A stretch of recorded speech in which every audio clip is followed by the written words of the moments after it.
Carp have not been migrating towards or hanging out within our known seining grounds. Next. On Spring Lake, circled on the left side, is generally where commercial seiners will cut a hole in and put the nets.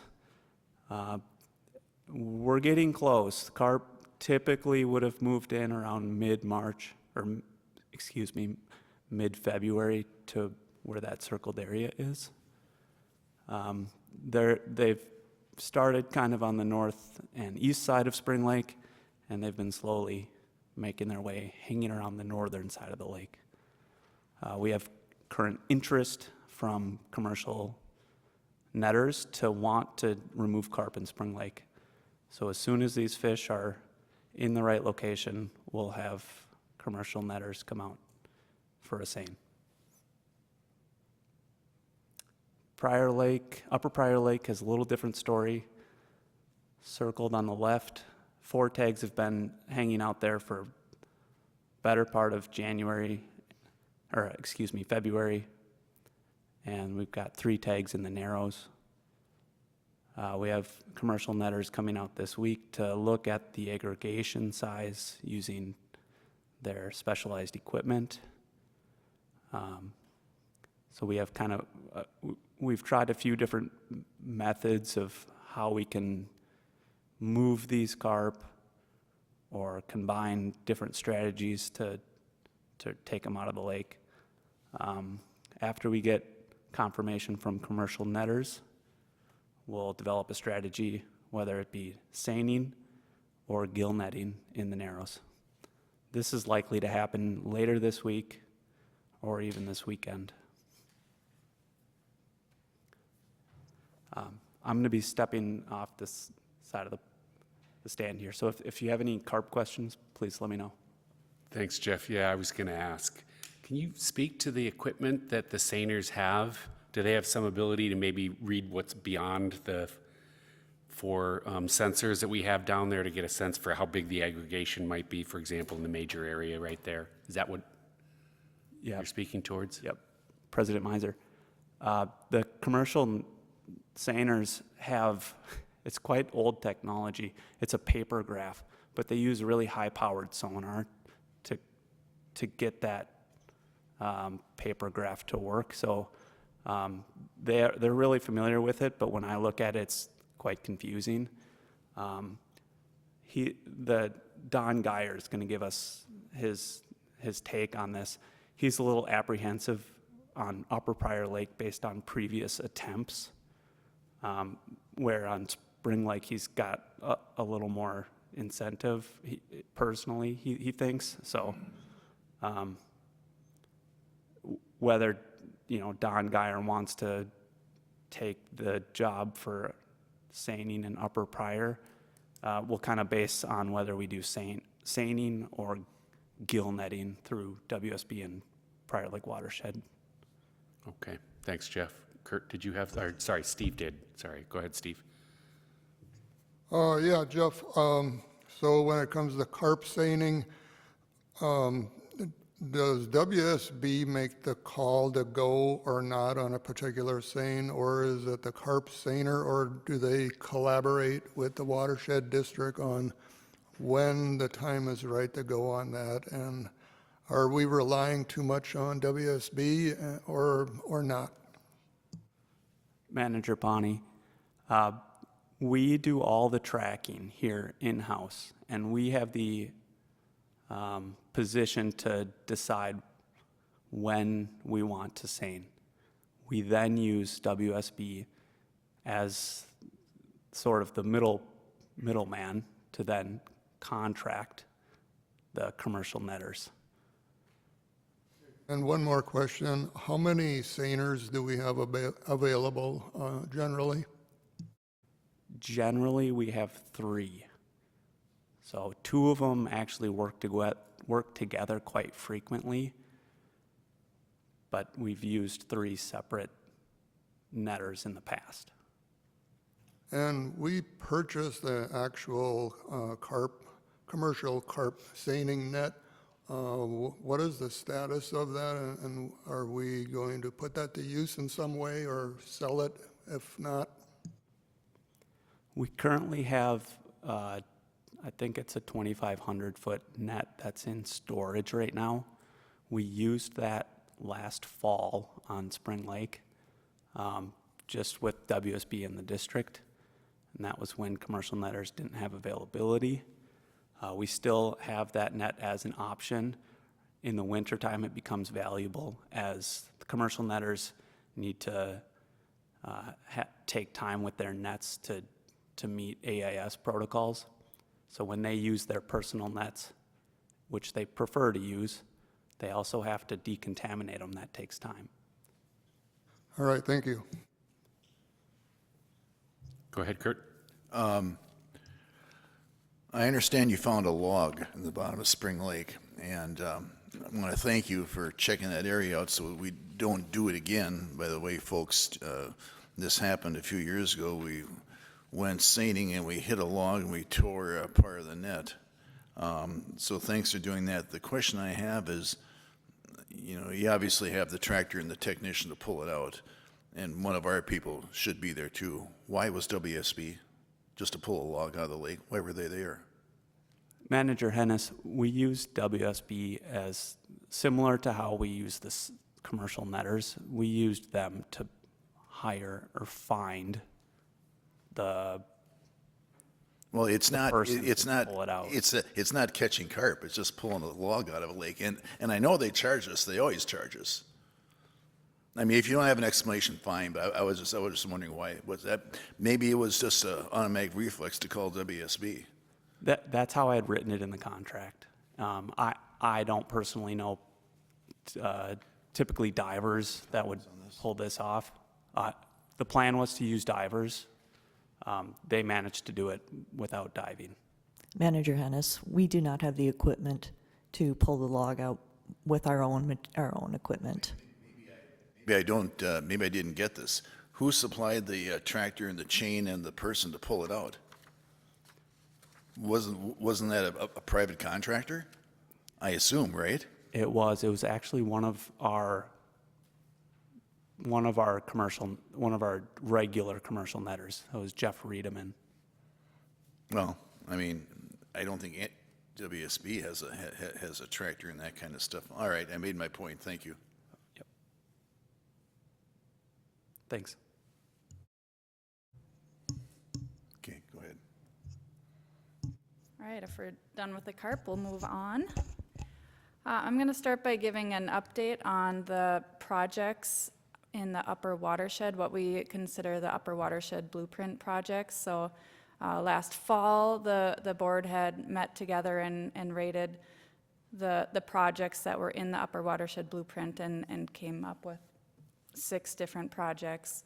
And these are the 6 that were chosen based on a number of factors such as phosphorus reduction, the dollar per pound cost, and other phosphorus reductions. But so I'm going to talk about where we're at with each one of those projects just real briefly. So the first one is a Spring West Iron Enhanced Sand Filter. If you remember last month, that feasibility report was approved by the board. And so that includes, it included a number of different iron enhanced sand filters, but then also a wetland restoration project. So now that we have the project complete, we are going to move forward with trying to contact the landowners. We have had some difficulty, quite a bit of difficulty actually getting a hold of them, but we're, now that the project's done, we're gonna move forward and try to get a hold of them with both the iron enhanced sand filter project and the wetland restoration project. The Sutton Lake Iron Enhanced Sand Filter, that feasibility report is nearly complete. We will be bringing that to the March board meeting. Sorry, it looks like I have that written wrong. It's supposed to be board approval at the March board meeting. So you will get a chance to review that. We have met with a landowner, and assuming it gets approved next month, there are some land transfer that needs to happen. The property needs to be purchased by somebody else before it moves forward. So we don't anticipate this project being started immediately, but possibly within a year or two. And then we have the Buck Lake East Wetland Enhancement study. So we have some conceptual plans developed, and we plan to meet with the landowners possibly the end of March or beginning of April to bring some ideas by them and get their feedback based on, you know, what they would like to see, and just going over any concerns that they might have. Then, so those are 3 of the 6. We have a pretty good start on those. The other 3, the Swamp Lake Iron Enhanced Sand Filter, the Ditch 13 Chemical Treatment System, and the Buck Lake Chemical Treatment System are all, they haven't started yet. We will be soliciting proposals for those feasibility studies as soon as possible. There are some other, did you have some questions? Yeah, I don't see, you've got on here board approval at February board meeting. I don't see At the Sutton Lake Iron enhanced sand filter. I don't see that item on the agenda. I mentioned that I accidentally wrote February, but I meant March. Sorry. Oh, you meant March. Yes. Okay. Any other questions? So Go ahead. I mean, I was just wondering, I was all confused by that. So, yeah, there are some other projects that are going on in the upper watershed also, so I just wanted to briefly mention those. Last year, we did complete the Sutton Lake Outlet Modification Project. It's constructed, but we're just waiting on some vegetation establishment before we close out the grant and get the final funding on that. Along with that project, we have a Sutton Lake management plan so that we can operate that outlet to help with the flood reduction downstream and enhance habitat within Sutton Lake. So we are currently in process of meeting with the DNR, and we will be meeting with landowners to go over the ideas for this management plan. And that will be happening on March 1st, the landowner meeting. So the board members are invited to attend as well, as there's a lot of information. So I think it would be beneficial to just come and kind of listen to what they've come up with so far. Also, the ferric chloride treatment facility, that we will be soliciting proposals to analyze the system and potential upgrades. So we'll be doing that soon as well. And then we had recently learned about this gully in the upper watershed that was brought to us by the Soil and Water. So we're just kind of looking at potential options for fixing that erosion and reducing sediment into ditch 13. So we'll be discussing that with the board and looking at potential options for that project. Any questions on those before I move on? Anyone? Doesn't look like it, Jamie. Thank Okay. you. And since we're in the mode of project updates, I just thought I'd mention that there are some other projects going on in the Prior Lake Outlet Channel as well. We're doing the final bank repair projects in 3 different segments. So we're finalizing some easement issues, and there will be getting those projects bidded soon and potentially completed this year yet. So that's kind of like the leftover of the erosion that happened after the flood. There was some projects, some erosion that FEMA wouldn't cover because it was determined that the erosion was actually there before the flood. So after these projects are done, the channel's in pretty good shape. There's not any big erosion issues. And then just this week, we've started the project doing sediment removal in segment 5. That's just upstream of Dean Lake. So over time, partially because of the flood and stuff, there's just been a lot of sediment that deposited in this pond, which is actually why the pond was built, to capture sediment before going into Dean Lake. So it's not really an issue, it's just maintaining that sediment removal pond. So that's, the dewatering began this week, and construction to remove that sediment should start by the end of this week. And then we will be televising the outlet pipe also this year, just to see what kind of shape it's in and see if it needs any repair moving forward.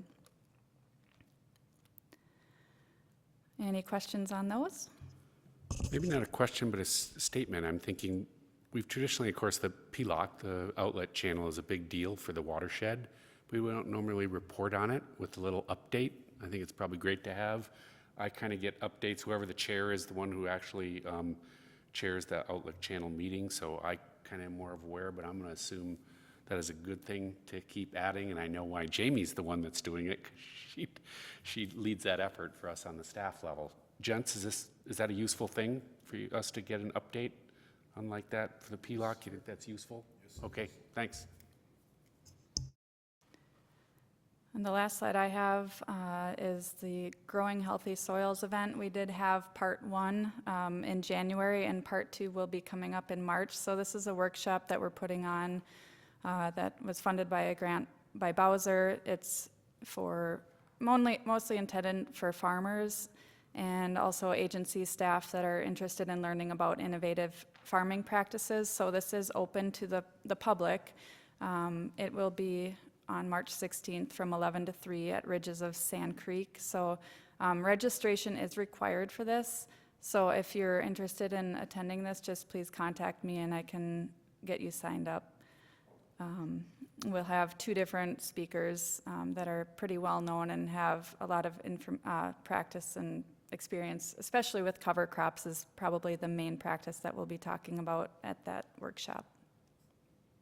Jamie, before we leave that one, did we get any feedback from the farmers in attendance or the landowners in attendance, what they thought of that first one? Yeah, we did just have a survey that we handed out that day after the workshop was over, and it was all 100% positive feedback. So I think they did get a lot from the workshop. Okay, thank you. Kurt? There were, Did you hand out feedback response sheets? yes. Because I didn't get one. Did you? Because I didn't get one that day. Okay, if you did. Yeah, was it not on your table? Okay. It Well, should have been on I the- might have missed it. It was, they were just on the tables, and Yeah. I think we mentioned it at the end to fill it out, but, Okay. yeah, so. Roughly how many farmers were in attendance? There were 62 attendees total. How many? Or 64 attendees total. 60, you got to talk up. 64, okay, well, that's good attendance. My other question is the financing of this. I was under the impression this was a cost share between the Watershed and SWCD, because they're both kind of putting it on, right? Correct. So in other words, It's a grant that we acquired, but we are contracting with Soil and Water to help with putting on the event. so in other words, Soil and Water paid $1,315 also. No, Well, that's what I asked. Manager Hennis, Prior Lake Spring Lake Watershed District is financing or funding this entire effort. We are contracting with Soil and Water to help facilitate the process and help with the organization, but this is purely being funded through Prior Lake Spring Lake Watershed District with the help of a $10,000 grant through Bowser. So it's not a cost share with SWCD? It is not. Cost share with the state. Yeah, all right, thanks. Thanks, Jamie. Okay, so as requested, I have a brief update on the 2021 conservation easements and their inspections. So Catherine and the interns did a great job this summer.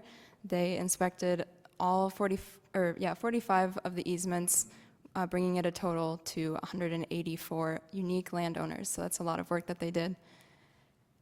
In summary, it looks like about 2/3 of all of our landowners are in complete compliance, and the remaining third is new violations, violations that are a work in progress, or multi-year violations.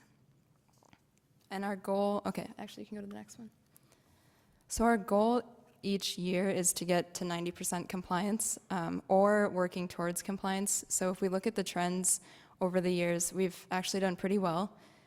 This is our first year with a slightly lower score of compliance. I think that's mostly because 2020 was kind of a rough year. I don't think we ended up invoicing a lot of our homeowners in 2020 for the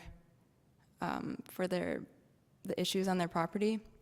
So there might just be a lag there. If there are new homeowners and we weren't able to communicate with them like we properly do, they might just not know about it. So our goals for 2022, of course, are we'll keep enforcing our regular rules and compliance efforts, giving them suggestions on what they can do for their property. Also, we're going to have a few more staff working on it. We'll have our Allison with us, and we'll get her trained in and make sure that the interns are all on the same page. Go ahead, Kurt. Thanks, Shauna. So I can assume that each one of these easements are being inspected by us once a year? Yep. And how many total easements does the watershed have? In total, 45. 45 altogether. And how many are we sure are legally sound? Can you clarify what you mean by that? In compliance? you In mean? compliance, I'm sorry, in compliance. Sure. Out of the 45, how many are in compliance? So this is actually, the pie chart is based on Okay. individual landowners, which 12% is are. more than the unique easements. So I have the numbers with me, but percentage-wise, about 65% of them are in compliance. Bruce? On that chart there, Shauna, the new violation, is that the lighter yellow or the darker yellow? 8%? Lighter. Is it 8? 15. It is 15? Yes. Well, it's a new yes. violation, so, okay. It seems a lot.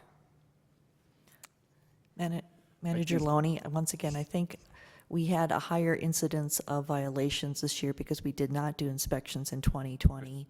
So there was a lot of landover transition and maybe just out of thought, out of mind activities with landowners. So I think we did experience higher violation rates in 2021. We do send out letters at the end of the season, letting folks, the landowners, know whether they are in or out of compliance.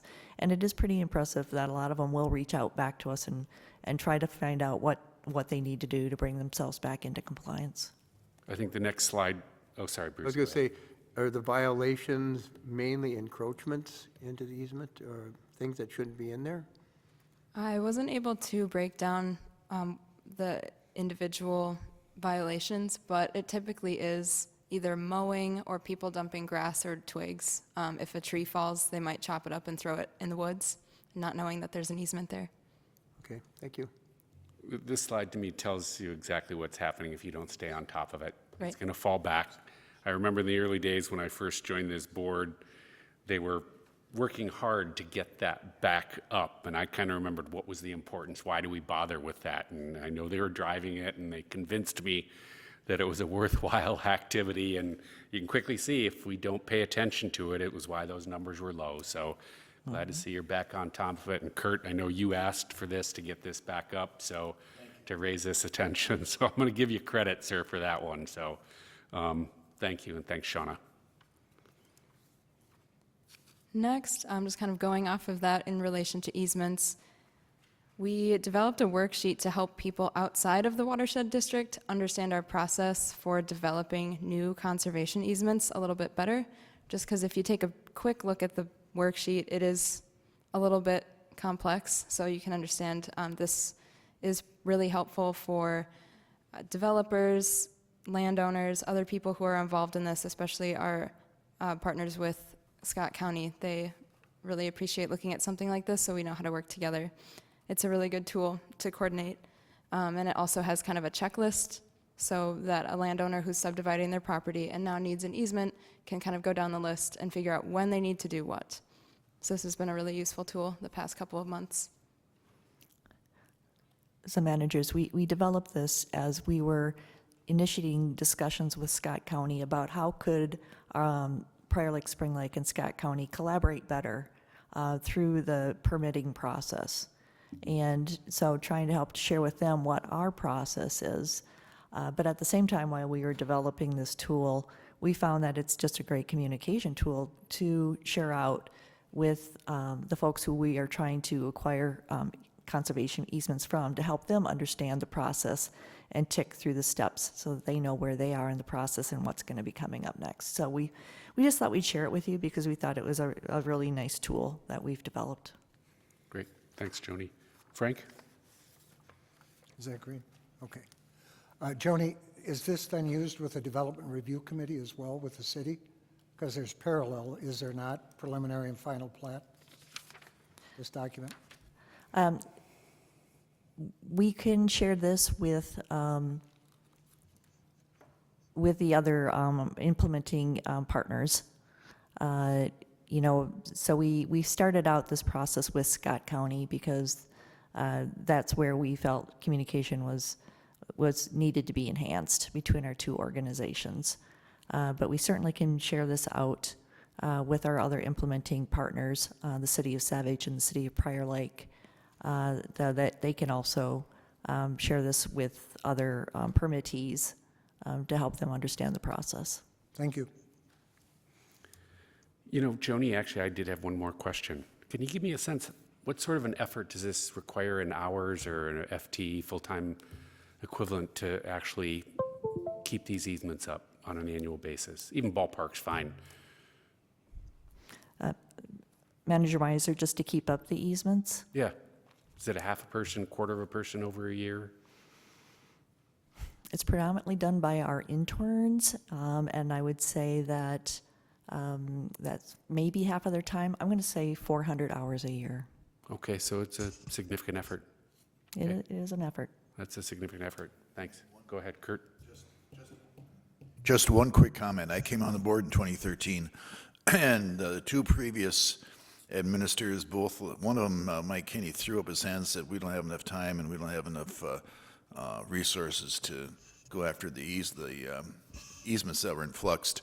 Then the next administrator said the same thing, although she got an employee who was very hardworking after this, so we at least got the ball rolling. But this is much better. It's a tremendous improvement compared to what I was looking at back 9 years ago. Thank you. Great. Thank you. Okay, we're moving on to item 4.2. No further questions. Item 4.2, the eyelids pilot project renewal for 2022. President Meiser and managers. So the eyelids project is an initiative that was, well, it's a project that was initiated by our Citizens Advisory Committee. And so they have prepared a memorandum that's in the packet where they're making recommendations to move forward with the eyelids program for another year. Specifically within their memorandum, so once again, they're recommending to move forward with this project for 2022 with the additional sort of sub-comments that they're recommending that a concrete footing be installed with the eyelid sign to minimize vibration, that a QR code be added to the signage so that would link users to an educational website, and possibly even working with some of the lake associations to possibly provide some incentives for folks to go to the educational website. And finally, to increase the amount of video that is being reviewed by the eyelids subconsultant to actually review every video that is recorded. We do have a member of the CAC, Ben Burnett, in the audience if you would like to ask any questions of their memorandum. Otherwise, staff recommends that the Board of Managers vote to renew the eyelids pilot project for 2022, consistent with the CAC recommendations. Thanks, Joni. The only thing I'll note, somebody else might get it. Frank, you want to go? Just No, a Red, no. thank you. One more time. Okay. Oh, there you go. Okay. Just a question on the footings. This is a year-by-year project. Footings are far more permanent than that. Is there kind of an anticipation that this will move forward? The recommendation for a footing, I mean, it is more, it is a more permanent thing than the helical footing that's there today. You know, the assumption would be that, yes, that this is moving forward, you know, for a longer period of time. Because, you know, and it also helps with just that the working of the eyelids unit itself. Right now, there's a little bit of vibration and then false reads, and this would alleviate that. Thank you. Bruce? Yeah, Joni, I did look at our budget for this year, and we had $5,000 for the eyelid program. Would we, based on this recommendation, would that still be within budget, or do we need to increase the budget for that? There weren't any costs in this memo, which was going to be my question. I know Kurt was going to ask that too. That was the piece that was missing, to have a vote to know what that cost was. I'm just guessing that it's more than $5,000 that we'll have to, Or it's under. well, So you could make a I motion, mean, to- we're- right, if you wanted to yeah, just we're process. increasing the video review. I My, believe, oh, my apologies, I did not look into that. If you would like to put a pause on that until the March 8th meeting, I could get back to you with the budget implications. Since we have time, it's not required at this juncture to make this vote, correct? I'm just do a clarification, Joni, right? No reason it has to be done tonight? You know, another 3 weeks is not going to make or break. Thanks. Nope, Steve? Joni, the eyelids was a significant investment for the Watershed District. Is our insurance, does it cover the eyelids system? I would have to check and see if that would be covered under our policy. All right, thank you. Okay, thanks. I'm just going to do a clarification for my colleagues. I'm going to confirm there's nobody that's going to make a motion on this. We're going to move forward. Bruce? Move the table till the March 8th meeting. All right, so we have a motion. Second. We have motion, second. We have a motion on the floor. All those in favor say aye. Aye. That motion carries 5-0. Thanks, gents. No, well, I didn't think so either. I was going to, but that's okay. Bruce did it officially for us, so he keeps me in check. All right, 4.3, the 2022 Education Outreach Plan. President Miser and managers, we are, the district typically, staff updates our education outreach plan on an annual basis. This year, you will see in the report that we've added a section that also summarizes the results of the activities in 2021. So Elizabeth Froden is here to provide a very brief overview of our 2022 plan. And at the conclusion of her presentation, staff does recommend that the board accept the 2022 Education and Outreach Plan. President Miser, Board of Managers. I'm just going to, like Joni said, give a very brief overview of our 2022 Education and Outreach Plan. Kind of a more general purpose of our education and outreach program is to improve understanding of our local water resources within our district residents and stakeholders, and create a more informed citizenry, which is beneficial for citizens as well as for the district. And it also fulfills the goals that we have laid out in our 2020 Water Resources Management Plan. And it also more logistically meets some general permit and grant requirements, including in our MS4 permit and in funding that we get from Bowser. These are just some of our partners. I won't read the full list for you, but just generally speaking, we partner with local lake associations, city governments, townships, some county governments, and local schools. We have some ongoing citizen involvement. These are programs that are ongoing.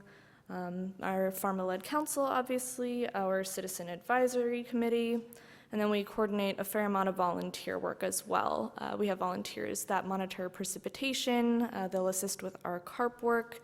They'll come to seining events, check baited box traps for us, report if they have carp in the area.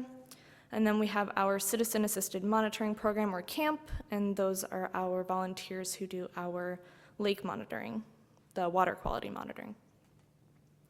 Some highlights from 2021 include 2 new farmers being awarded the Lake Friendly Farm Awards in 2021. That's a pretty rigorous standard, so it's always exciting when we get new people on board for that. And then we had a few tours. We had a Pelock tour and a Sutton Outlet tour. And then we did a fair amount of publishing articles and social media. Some topics included bluegill stocking, our carp seining efforts. We advertise when we have great water quality improvement because everybody likes to hear about that. Some of our 2022 proposed events include, as Jamie had mentioned, the Growing Healthy Soils event. Part 1 was on January 13th, and Part 2 is coming up on March 16th. And we did hear from SWCD that we've already got quite a few folks signing up, so that's exciting. We are going to do another clean water cleanup event. The drain stenciling event that was done last fall was quite successful. We're planning to do that potentially late spring, early summer this year, so that we can leave room for a possible second event in the fall. We don't have one planned specifically, but we wanted to do the drain stenciling early so that we had that option. And then a few more proposed events that we have going into 2022 are the Dive the Lake cleanup, where we partner with the Prior Lake Association and free adaptive divers to remove lake litter out of Prior Lake. We would be providing our boat so that we could help transport the divers and transport the litter out of the lake. And then we are also planning an aquatic vegetation identification event with the Spring Lake Association, and we will continue to publish our efforts via articles and weekly social media posts. And as Joni mentioned, this is just sort of a brief overview. We have our full table of 2021 and 2022 events in the plan. And if you have any questions, I will do my best to answer or direct you to who can. Thanks, Elizabeth. Yeah. Anybody? Steve, you're up first. Thank you. Do you research other watershed districts and see what they're doing for education and outreach? I attended some of the Minnehaha Creek Watershed District annual summer events in past years, and it's a sensational event. So I was wondering if you're checking with other watersheds and also trying to create new ideas for what we could use here.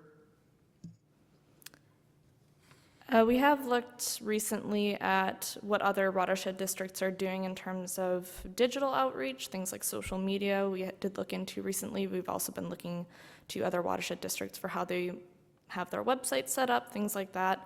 I've not personally looked specifically into other watershed district events, but that's certainly something we could do. Kurt. All right, thank you. This might be a better question for Joni, because Elizabeth, you probably haven't been with us long enough.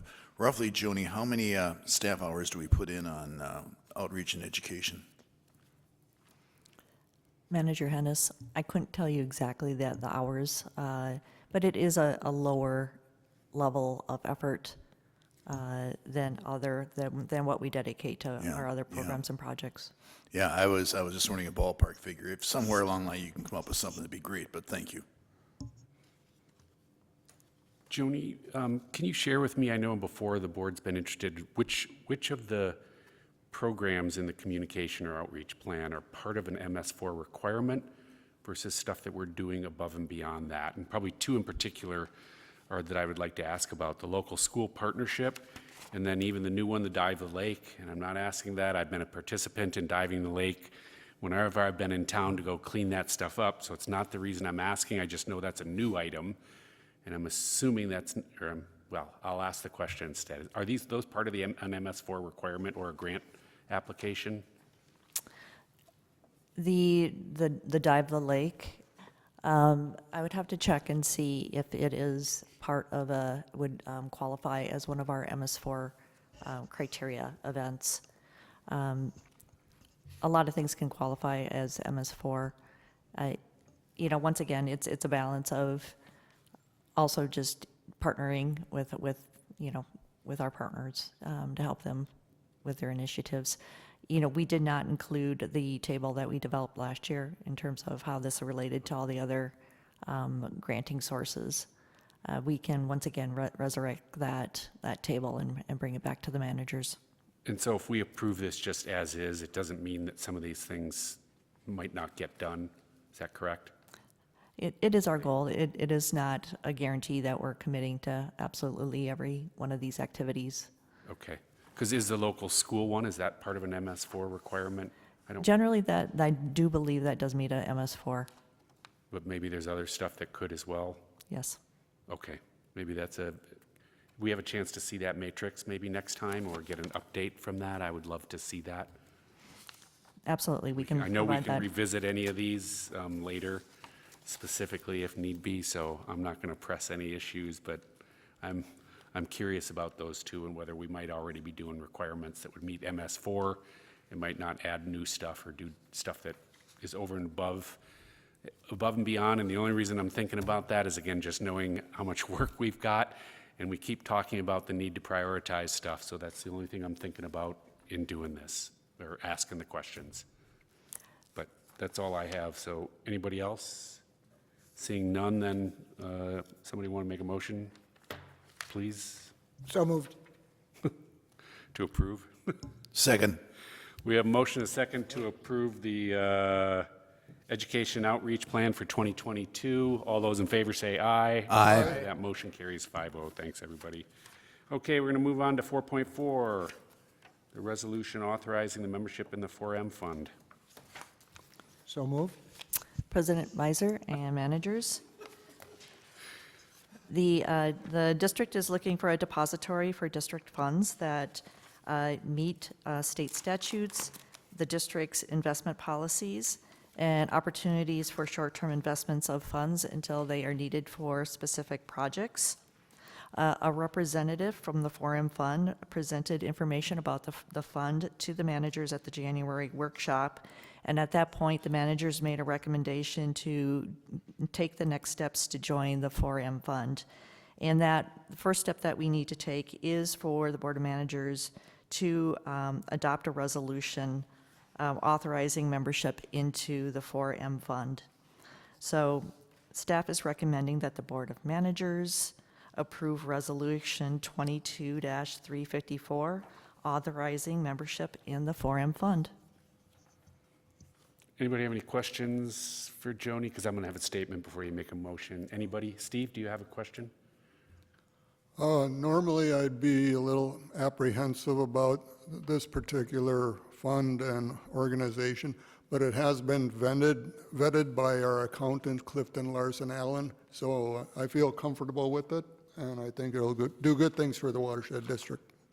Thank you. I was just going to, on a higher level note, just make a comment to the public that this board's been working hard to improve our accounting and finance and banking systems and the services that we do and we utilize for the district's business. This is one of the items that has come up recently as we made some changes. It's I think a great thing that we might actually see a little bit of investment income, and is a great source for us and can save us actually on a cost basis. So this is one of these good things that's come of it. I don't think there's going to be issues. It's great that our accountant actually alerted us to this, and Bruce helped run this down along with Joni. I know been part of this. So Bruce, did you have anything else you want to add? Yeah, just one comment. It's good stuff. Yeah, we got started because the statute requires that funds over $250,000 must be secured with the security, and we didn't have that with Sterling Bank. So we started looking around, and we got a good recommendation from CLA and pursued that. And I even pursued looking at their rates versus Northland Securities, and they're beating Northland Securities by quite a bit. So we'll get some investment income. And I think it'll make the banking a little smoother for Joni and staff. So When we're there, we're going to get a threefer on this then. It's not even a twofer, it's a threefer. So anyway, this is great. It's taken us a while to get here as we're uncovering some of this stuff along the way. So anyway, Bruce, would you like to make that motion then, a sir? motion to approve Resolution 22-354, resolution authorizing membership in the 4M Fund. Second. We have a motion and a second on the floor. All those in favor say aye. Aye. Aye. That motion carries 5-0. Thanks, everybody. All right, 4.5, the resolution adopting the Alum Internal Loading Reserve Fund budget amendment.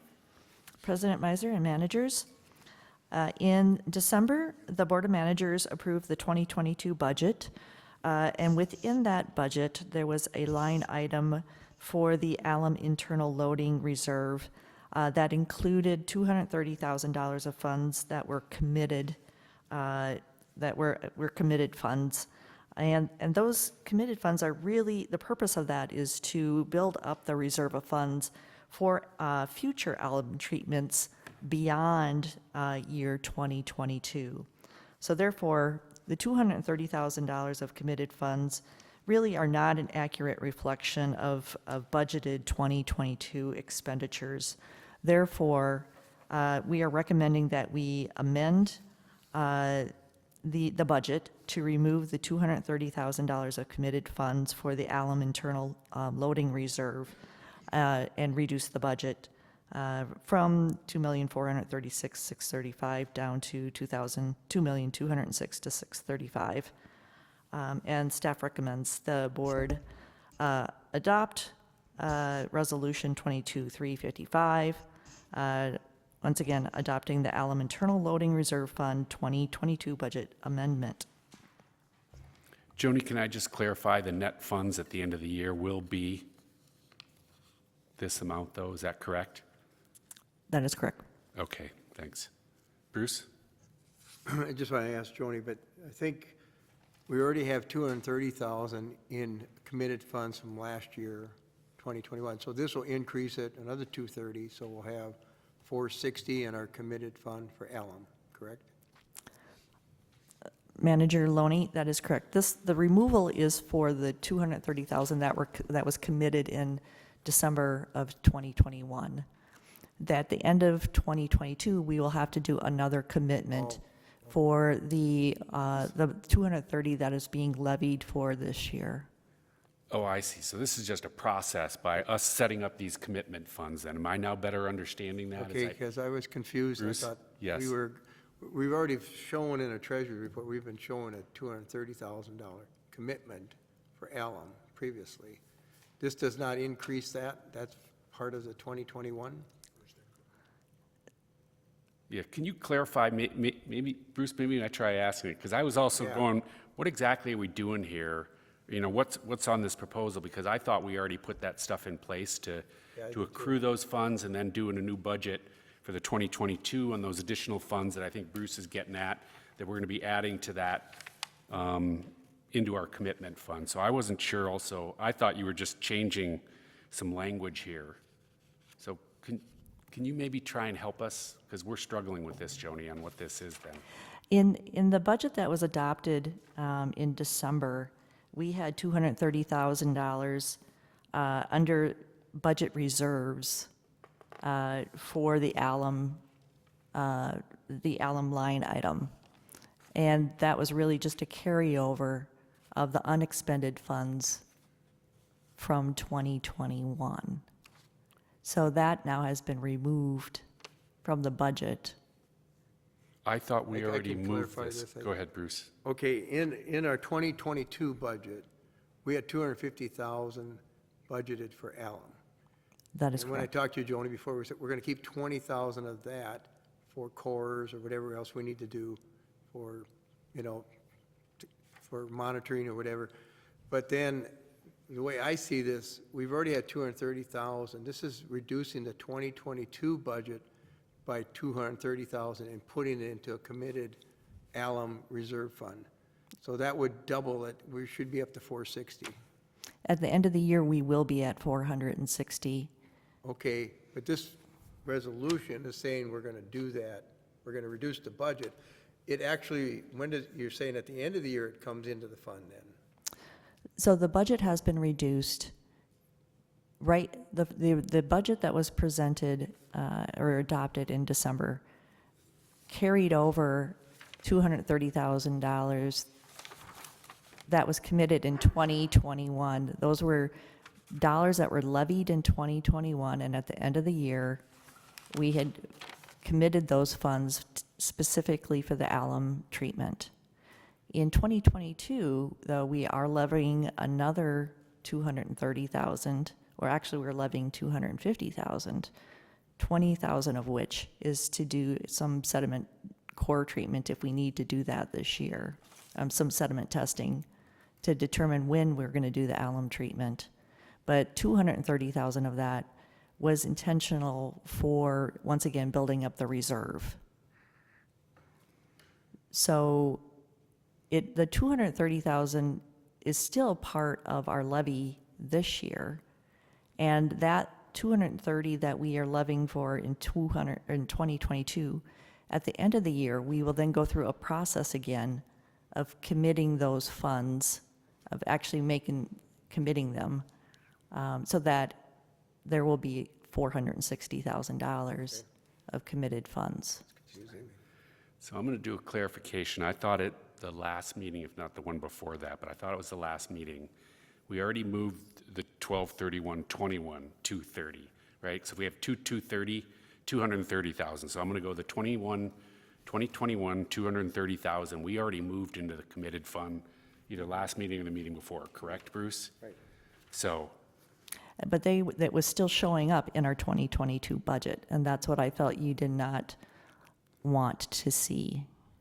so correct, but I'm trying to understand the nature of this resolution then. So if we already moved the 2021 dollars into the committed fund, then are you suggesting in this what you're looking to do is confirm, take the 250 and put 230 into the committed fund right now? Is that what this is? No, I am removing the $230,000 that, if you looked at this spreadsheet, that was, approved in December, you would have saw another 230,000 under the column budget reserve associated with the line item for the alum budget reserve. You So- don't see it now, because that's what this budget amendment is doing, is removing that $230,000 from the budget reserve column completely. So I'm going to clarify because in our budget that we received in our packet, it is showing the 250,000 on that line item. Under 2022 levy. So the additions show 250, right there, Bruce. So that's what, right? Not 230.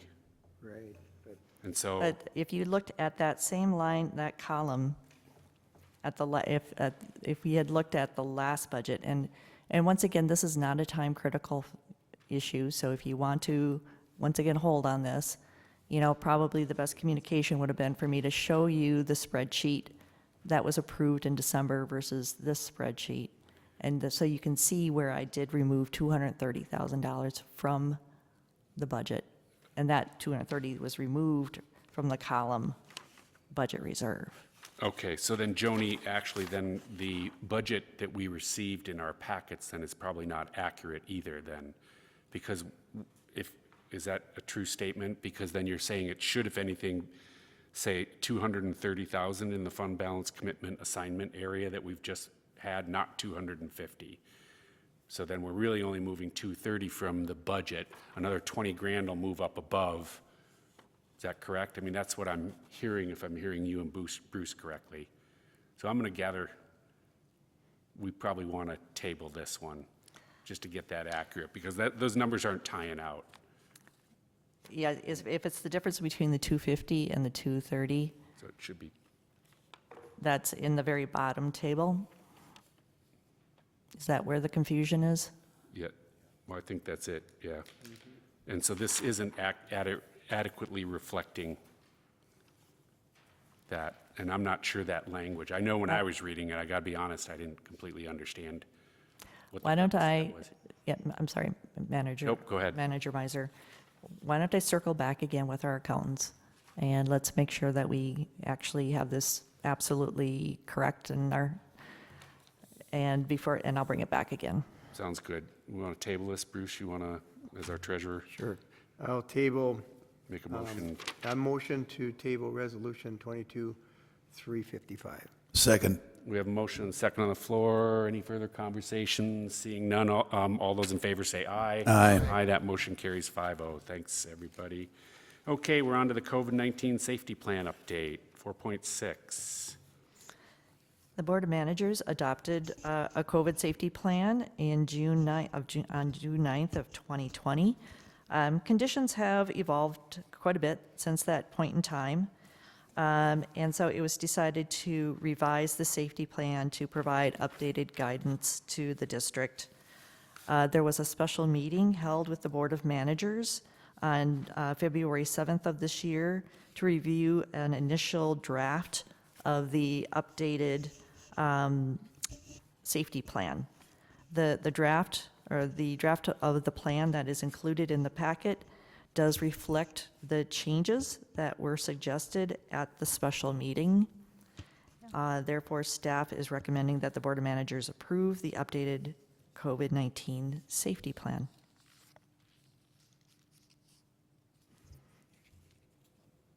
Anybody have any questions? Frank? For the purposes of this policy, are we employees? Are we what? The board employees? That was one of the questions. Oh, sorry about that. No, sorry, that was one of the questions that we had when we were first reviewing this. I don't think we are. I don't think we are either. We're not employees. We're appointed. Anybody else? Anybody else have anything? Because Joni, I'm gonna ask if you can please help me understand. On page 4 of this policy, the requesting reasonable accommodations or exemptions, I was reviewing that and I was trying to understand what that was attempting to say. Can you please help me understand what that is? Manager Miser, the intent of the requesting reasonable accommodation is really if someone has, let's say, some special health needs in their family that may require that they not come into the office because of additional risk to them or their loved one, that we would then be, working with them to provide accommodation to address that need of theirs.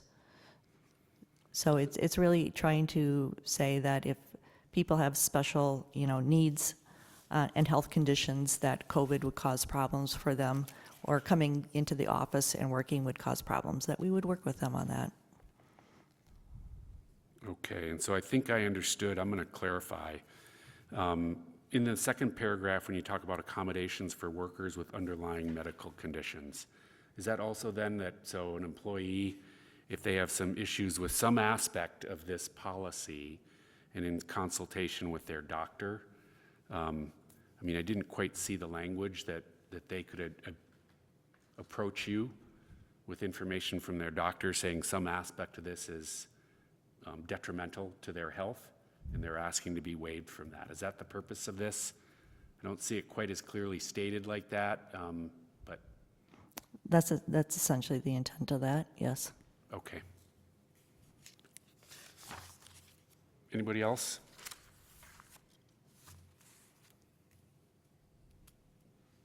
Not a lot.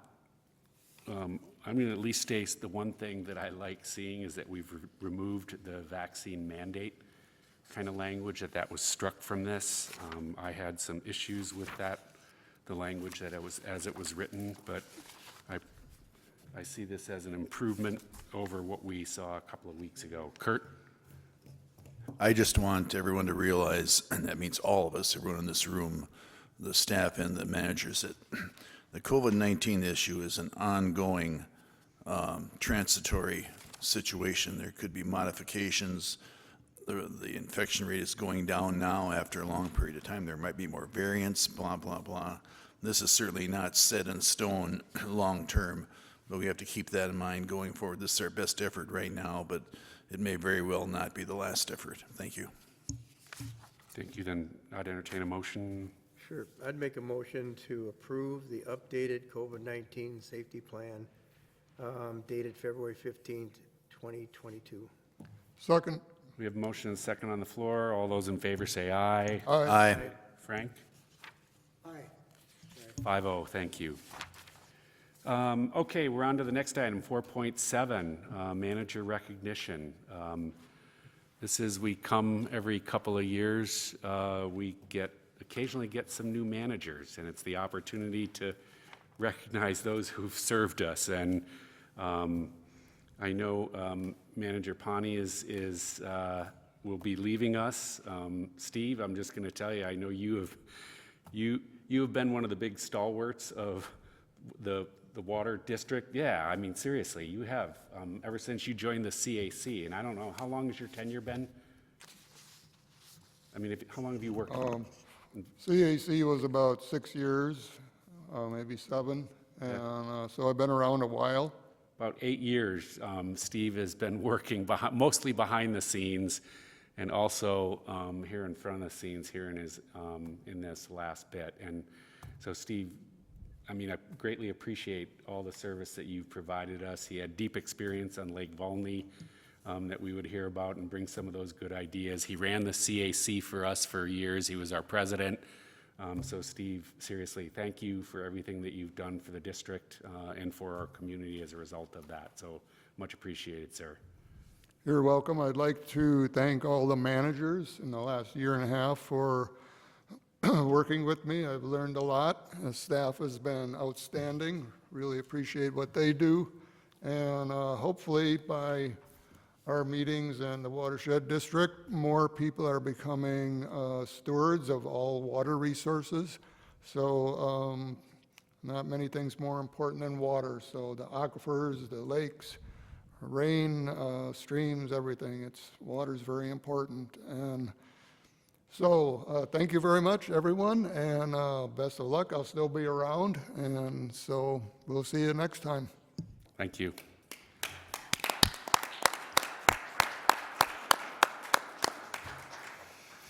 Okay, we're going to move on to the consent agenda. That's typically where we vote en masse on the simple and easy items. So I'm just going to make sure that there isn't anybody that wanted something removed from the consent agenda this evening. Seeing none, I would entertain a motion to approve the consent agenda. So moved. Second. Motion is second on the floor. All those in favor say aye. Aye. Aye. That motion carries 5-0. Thank you. We're on to the treasurer's report. Bruce, you are up, sir. Okay, we did already talk about the 4M fund and that we're moving towards that. So that'll be a really good change, I think. A couple of things on one of the things I was looking at on the cash flow chart. I mean, first of all, the treasury report, we do show we have $2,200,352 of cash. But we also have now restricted and committed funds of $1,223,157. So on the cash flow, you don't have this in your packet, but I talked to Laura Larson today and Chris of CLA. One of the things in their graph, they show a graph in here, and even the numerals, they show cash which basically is on hand, but really it is not on hand. Is it on there? It's not available. Yeah, that's the other sheet there. Thanks, Joni. So I had Chris look at this and say, to really look at our cash flow throughout the year, you can see what we have starting out with in January of 2022. The gray, and I don't know if Frank can see the gray. But can. You can? Okay. That just shows the restricted and committed funds that really, it is cash we have, but it's not available. So then you can see come May how much cash, and if you look at the numbers up top there, we still have 446,000 cash on hand. And in November, those are the two critical months where our cash flow gets the lowest. So, and we've been trying to say, and cash minimum balance alert is 150,000. So we're doing okay, but I think we wanted to show this graph a little bit better now, which shows, okay, here's our committed funds and how that looks versus what's really available. We have cash on hand of $2,200,000, but really available, we only have 1.2 million. That make sense, everybody? Okay. It does, and I'm going to even comment, I like this, Bruce, just because those are restricted. Yeah. The fact that we get to then see what we need in Yeah. that month, like you said, in May and November kind of stuff, when we're getting, I think this gives us a more accurate it is. view of when our cash flow, as we move forward, and, you know, let's say we pull cash out of reserves to do something, okay, how much cash out of reserve can we Yeah. pull out without getting in financial trouble? Yep, I like it. Thanks, Bruce. Good- Okay, good. so we actually did that in about 10 minutes today, Chris and I, so that was last minute this afternoon. So other than that, we're doing okay. And we'll just have to get that other commitment or fund and how we're going to do that at the next meeting. I don't have anything else. Any questions for Bruce? Nope, seeing none. Thank you, Bruce. Okay, the upcoming meeting and event schedule, however, Kurt reminded, we missed a liaison update or something, and he had one, so we'll insert this before we go through the meetings. Kurt, go ahead. But I just wanted to recognize the people here tonight. We often don't have very many visitors, and we've got a number, and I'd just like to recognize them. We got Ben Burnett from the CAC, Jim Fitzsimmons from SWCD, the liaison to us. We have the Spring Lake Association rep, a rep from Stantec, and most of all, I'd like to recognize Zach Braid, who's our new liaison in place of Ned Thompson. Zach is a tremendous public servant who's done yeoman's work both at City Council, and I'm sure he will for us too. So thank you all for coming. Thank you. Go ahead, Steve. I'm the liaison to the Lower Minnesota Watershed District. On January 19th, I attended their meeting virtually, and State Representative Paul Torkelson was there and talked about consolidation of water resource management. Also, they are participating in the Scott County LIDAR request. Is that how you say that, Joni? LIDAR? LIDAR? LIDAR.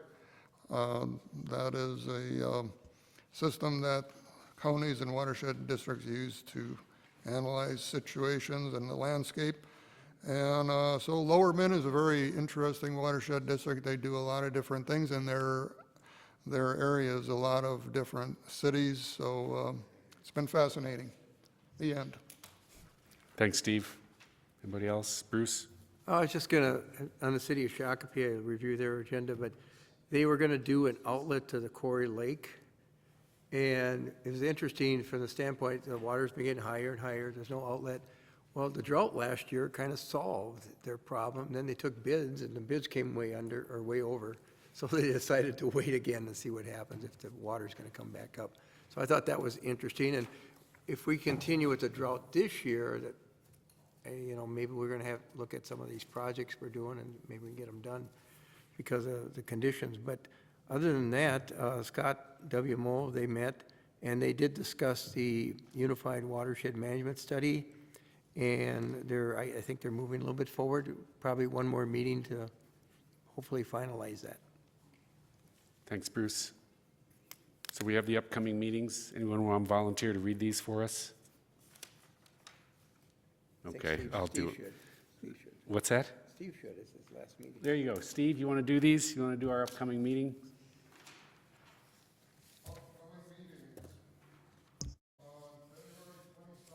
At City Hall, 6:30 to 8 o'clock is the CAC meeting in the Wagon Bridge Conference Room.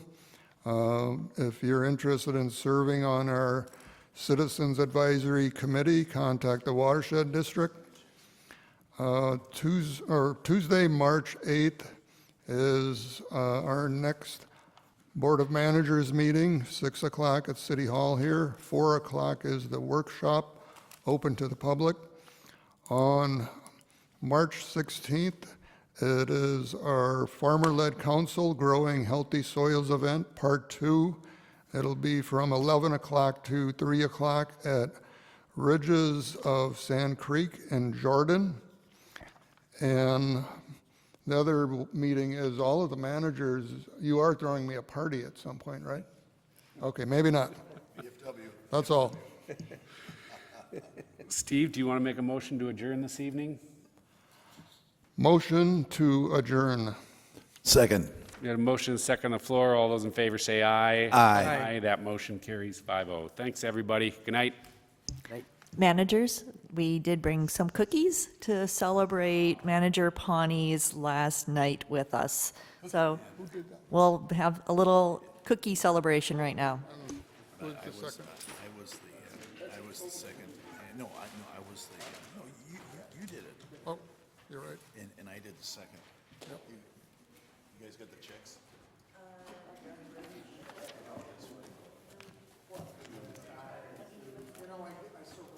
Hey, Jeff, don't lose mine. I might be back someday.